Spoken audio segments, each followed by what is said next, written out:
Harry walked into that room believing he was about to prove something, but what actually happened was far darker, far quieter, and far more humiliating than anything he could have imagined. Because this wasn't just a podcast. This was a moment where the illusion shattered in real time. And the most terrifying part, Harry didn't even notice. Prince Harry, who has absolutely humiliated himself in a podcast interview recorded at the tail end of his disastrous UK return. Folks, this is a hot mess. It is a disaster, a humiliating new low for Harry. The inventor? Would you call yourself the inventor or? The inventor Of the Invictus games? Yes. Inventor? Founder? Founder.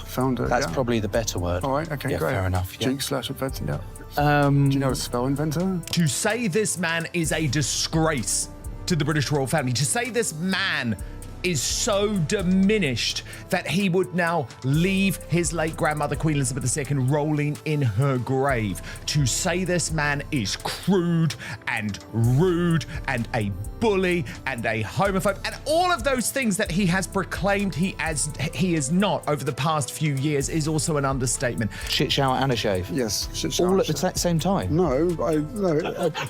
You can't shit in the shower. Like, a friend of mine actually did shit in a shower and refused to get rid of it. I dealt with it. Do I know this person?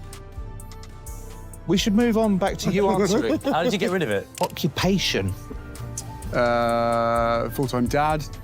At least he said dad first. He did say dad first. Good for him. British Army veteran. Which means that he's unemployed.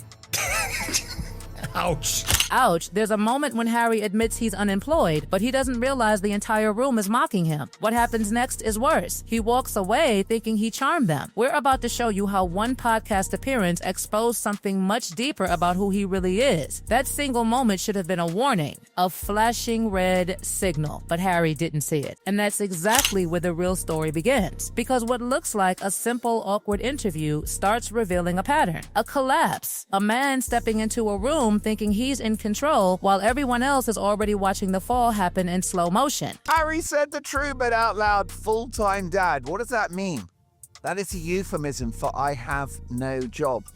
The speaking engagements have gone from $1 million per speech to 50,000, and he's not even getting those. The business deals, the partnerships, it's over. The charity collaborations, the whole thing is heading south for Harry, which is why when he's asked what his occupation is, the first thing he comes up with is full-time dad. I mean, if you've got kids, then, you are. You probably know someone like this, someone who's running out of money and running out of time. So they take a risk that destroys everything. That's where Harry was when he decided to do this podcast. Let's be honest about what happened financially. He lost 10 to 20 million in legal fees from that court case against the Daily Mail. That's not just money. That's catastrophic. And suddenly, this isn't just about a podcast anymore. This is about pressure, real pressure. The kind that doesn't just sit quietly, it leaks into behavior, into tone, into decisions. Because when someone is cornered financially, emotionally, socially, they don't act the same. They start chasing moments instead of controlling them. And that's exactly what Harry did. Oh yes, this is because he lost, didn't he, that court case last week, and he doesn't have the money to pay legal bills of up to 20 million after humiliating defeat, but A-list pal Elton might come to the rescue. And Meghan is furious. What does that mean? Why is she furious?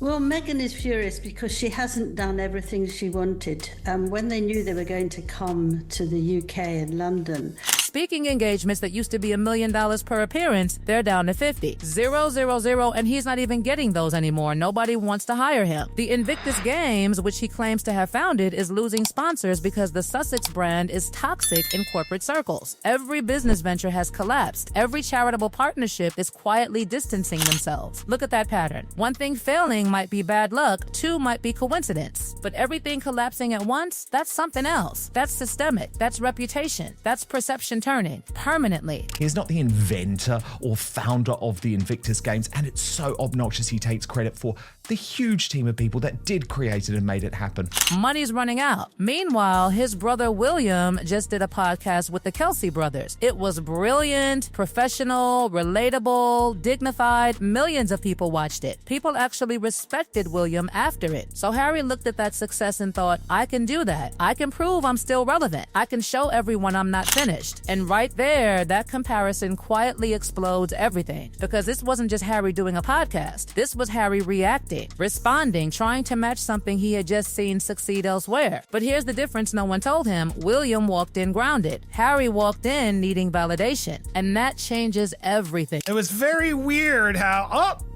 Prince William showed up on the New Heights podcast with the Kelsey brothers. And we actually watched this, and I was engrossed, and actually pretty fascinating interview. I actually very much enjoyed it. A hit podcast, got a lot of views, did very well. Yes. So, of course, Harry couldn't stop himself, could he, Sue?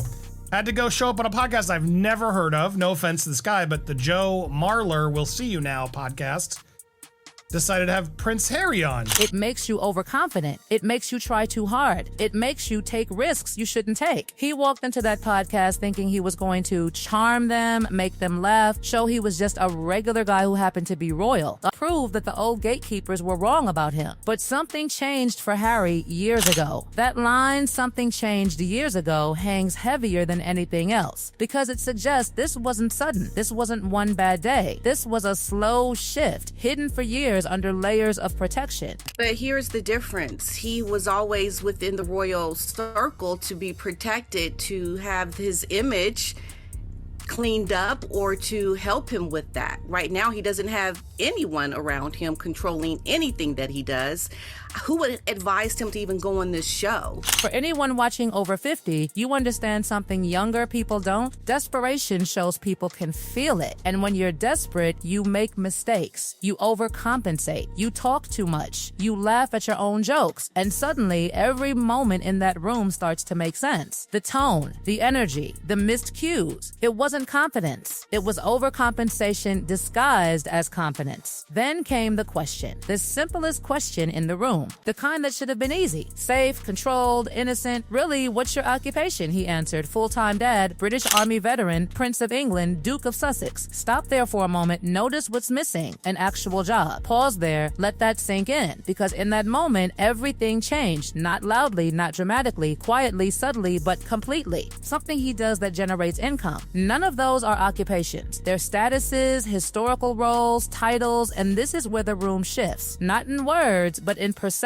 Because everyone else in that room understood what had just been revealed. Everyone except Harry. The host caught it immediately. Watch their faces when he answers. There's a pause, a slight exchange of looks. That pause, that's the moment everything breaks. That's the moment the dynamic flips. That's the moment the interview stops being supportive and quietly turns into something else entirely. And the most brutal part, Harry keeps going, smiling, believing he's winning. And that's where the collapse stops being subtle and starts becoming impossible to ignore. Because once that first crack appears, everything that follows begins to echo it louder and louder until the entire structure gives way in front of everyone watching except the one person standing at the center of it. Oh, what are you? I'm a dad and I'm a veteran and I'm a prince. Like, no, what are you? What's your job, dude? Doesn't have one. As said, he's unemployed. That exchange should have stopped everything. It should have forced a reset, a moment of realization, a shift in tone, but it didn't. Harry kept moving forward, stacking titles as if titles could replace substance, as if saying Prince of England or Duke of Sussex could somehow mask the absence of something real, something current, something grounded. But the room had already moved on. The hosts had already seen it. The audience had already felt it. And once that perception locks in, there's no reversing it. That's when the body language starts telling the real story. The hosts aren't leaning in anymore. They're leaning back. They're watching, not participating. They're observing, not engaging. And those small shifts reveal everything because body language doesn't lie when words are being held back. The audience picks it up too, not immediately, but steadily. The energy in the room shifts from curiosity to discomfort, from engagement to distance. People aren't reacting to Harry anymore. They're reacting to the situation, to the unfolding disconnect between what Harry thinks is happening and what is actually happening. And Harry keeps going. And that's the part that makes it almost unbearable to watch. There's no pause, no hesitation, no sign that anything is wrong. Every moment builds on the last, every misread cue leads to another, and the gap between perception and reality keeps widening. By the time the interview reaches its later stages, the dynamic has completely inverted. What started as an opportunity to connect has turned into into a spectacle of misunderstanding. The hosts continue asking questions, but now those questions carry a different weight. They're not guiding the conversation anymore, they're exposing it. And Harry answers them the same way, with the same confidence, the same tone, the same belief that everything is working. But every answer reinforces the same conclusion. Not just for the hosts, not just for the audience in the room, but for everyone watching afterward. Because once the clips go out, once the comments start coming in, once thousands of people begin saying the same thing independently, the narrative locks in. And that's exactly what happens. The reaction isn't mixed. It isn't divided. It's consistent, overwhelmingly consistent. People aren't debating what they saw. They're recognizing it. They're pointing to the same moments, the same answers, the same disconnect. And that level of agreement is rare, especially in an environment where disagreement is the default. What makes it even more damaging is the comparison that follows, because it doesn't exist in isolation. Williams' podcast appearance sits right beside it in public memory, offering a direct contrast that can't be ignored. Same platform type, same format, completely different outcome. William walks in composed, prepared, self-aware. Harry walks in reactive, overextended, disconnected, and when those two images are placed next to each other, the difference becomes undeniable. Not because anyone says it explicitly, but because it's visible in every detail. The consequences of that moment don't end when the recording stops. They extend outward, into perception, into reputation, into opportunity. Sponsors notice, partners notice, audiences notice, and once that perception shifts, it doesn't quietly return to where it was before.